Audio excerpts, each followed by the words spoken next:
पप्पू यादव जी।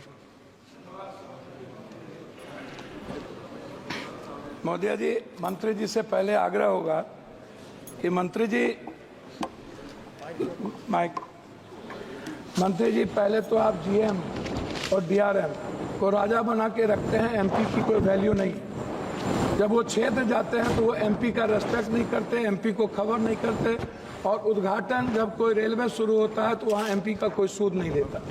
दूसरा, कंफर्मेशन के लिए आपके ऑफिस में, आपके डीआरएम ऑफिस में दलाल घूमते हैं। एमपी के चिट्ठी की कोई वैल्यू नहीं है, कंफर्मेशन नहीं होता है, और एमपी का सम्मान आपके रेलवे विभाग में कहीं भी नहीं है। आरसीटीसी ट्रेन खान पान में आपने आरसीटीसी को 4 रुपया में जिस कपड़े की धुलाई थी, आरसीटीसी ने उसको 25 रुपया कर दिया। आप बोझ बढ़ा दिए आम आदमी पर। आरसीटीसी बड़े रेलवों में खान पान तो दे देती है थोड़ा सा, लेकिन जो गरीब का जहाँ पर लोअर ट्रेन है वहाँ का खान पान बहुत ही गलत है। दूसरी तरफ आप महिला डिब्बा पर, आम डिब्बों में आप लगभग डिब्बा नहीं है, लगभग आप आम आदमी के लिए कोई डिब्बा नहीं है। वह कंफर्मेशन के बगैर जाने वाला डिब्बा 1 या 2 होता है। 12 डिब्बे हुआ करते थे, अब 1-2 होता है। गरीब रथ के तरह या कोई जनरल गाड़ी के तरह कोई गाड़ी आपकी नहीं है। वंदे भारत को आप चलाइए, कोई दिक्कत नहीं है। वंदे भारत को आप सभी जगह से कंफर्मेशन करिए, अच्छी बात है, मैं उसका धन्यवाद देता हूं। लेकिन आप आम आदमी, गरीब, मिडिल क्लास, हमारे अभी चंद्रशेखर जी ने आपसे कहा आप महिलाओं के लिए आरक्षण की कोई व्यवस्था कंपलसरी करिए, महिलाओं के आरक्षण को। और दूसरी तरफ 4 आदमी हम ट्रेन में जा रहे हैं, 2 आदमी का कंफर्म हुआ, 2 आदमी का कंफर्म नहीं हुआ, हम पर आप बोझ डाल देते हैं। उसके बाद हमसे पैसा वसूला जाता है, हमारे परिवार को रोक दिया जाता है, और हम भीतर में कितने पैसे वसूले जाते हैं इसके बारे में मैं नहीं कह सकता हूं।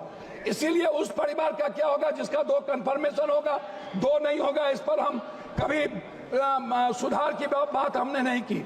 दूसरी चीज, जो एसटी, एससी, ईबीसी और जो छात्र प्रतियोगिता में जाते हैं, एग्जाम देने जाते हैं बाहर, क्या सरकार की कोई दिलचस्पी? एक तो 11 सालों से रेलवे का एग्जाम नहीं हुआ, खाली भर्ती पड़ा हुआ है, कोई एग्जाम 11 सालों में नहीं हुआ, बैंकिंग की नहीं हुई। आप हमको बताइए ना, कैसा एग्जामिनेशन हुआ, कितना एग्जामिनेशन आपने ली, कितना एसटी, एससी, ओबीसी? आपने तो आरक्षण को पीछे दरवाजे से बंद कर दिया, एग्जाम बंद करके निजीकरण आपने कर दिया। और आपसे मेरा 2-3 आग्रह है, आप हमको एक बात आप बताइए, आप विकलांग के लिए क्या व्यवस्था आप कर रहे हैं? विशेष तौर पर महिलाओं के आरक्षण को कंपलसरी की बात मैंने आपसे कही, महिला सुरक्षा को लेकर के भर्ती की बात, ये सबसे ज्यादा और सबसे इंपॉर्टेंट है। आप विज्ञापन पर खर्च करते हैं, लेकिन आप दूसरों को पैसा देंगे, लेकिन बुजुर्गों के लिए और पत्रकार, जो श्रमजीवी पत्रकार है, आप बड़े मालिक को विज्ञापन देंगे, उसको खरीद लेंगे, लेकिन जो छोटे स्तर के पत्रकार हैं उसका क्या होगा? मैं मैडम खत्म करता हूं। यात्री भाड़ा और माल भाड़ा बढ़ाने के बाद भी आपका रेलवे घाटे में क्यों है? आपने डबल कर दी, ट्रिपल कर दिया, आपका घाटे में क्यों है? कोसी सीमांचल क्षेत्र में रेलवे कनेक्टिविटी को बढ़ाने पर मैं आपका ध्यान आकृष्ट करूंगा। बनमनकी, जनता चौक, पूर्णिया कोर्ट स्टेशन, गढ़बनेली बाजार, जलालगढ़ बाजार, प्रोफेसर कॉलोनी पर आरओबी बनाने का आपसे आग्रह मैं करता हूं।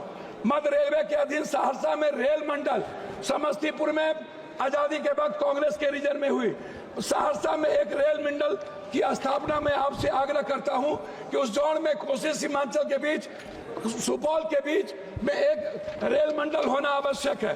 कोसी सीमांचल को जोड़ने वाली कुर्सेला बिहारीगंज, जो 192 करोड़ रुपया दिया गया था, बोर्ड उसको रोक दिया।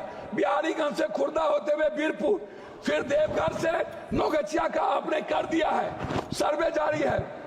आपने किशनगंज से आपने जलालगढ़ कर दिया, जलालगढ़ से बनमनकी और बिहारीगंज से कुशेश्वर स्थान, ये नहीं किया। नौगछिया से उदा किशनगंज, मधेपुरा, सिंहेश्वर स्थान, जो मैं एक मिनट, जो शिव की नगरी है, उसको बीरपुर तक जोड़ने की व्यवस्था। एक पूर्णिया कोस्ट स्टेशन में वॉशिंग पीट जो आपने कर दिया है, अभी तक उसका कार्य शुरू नहीं हुआ। कुछ रेलवे को मैं एक आग्रह करना चाहूंगा जी, धन्यवाद है इनको, हृदय की गहराइयों से मैं इनको धन्यवाद देता हूं। लेकिन जलालगढ़ सुकृत रेल साहेबगंज नदी पर मैंने आपको साहेबगंज सीमा मनिहारी साहेबगंज वाया गंगा नदी पर साहेबगंज में पुल, मैं पूर्णिया जंक्शन बनमनकी और मुरलीगंज मधेपुरा को रेलवे स्टेशन मॉडल स्टेशन बनाने का मैं आपसे आग्रह करता हूं। देवघर से रांची रेलवे नहीं है, रांची देवघर से रांची को जोड़ने का मैं आपसे आग्रह करता हूं। जलालगढ़ बनमनकी बिहारीगंज कुशेश्वर स्थान होते हुए दरभंगा आम एक जनरल बोगी 15707, 15708, 15713, 15714, 15909, 15910 को कटिहार से भाया पूर्णिया बनमनकी सहरसा चलाया जाए। ये मेरा आपसे आग्रह है। मेरा आग्रह एक बात अंतिम में है आपसे, प्लीज सर, एमपी विपक्ष के भी होते हैं, आप सम्मान करते हैं लेकिन काम नहीं करते। मेरा आग्रह है, हाथ जोड़ के सम्मान कम करिए, क्षेत्र का काम कर दीजिए और कुर्सेला टू बिहारीगंज 192 करोड़ रुपया मेरा रिलीज कर दीजिए। यही मैं आपसे आग्रह करता हूं और आरसीटी जो दलाली करता है उसको रोक दीजिए। बहुत बहुत धन्यवाद।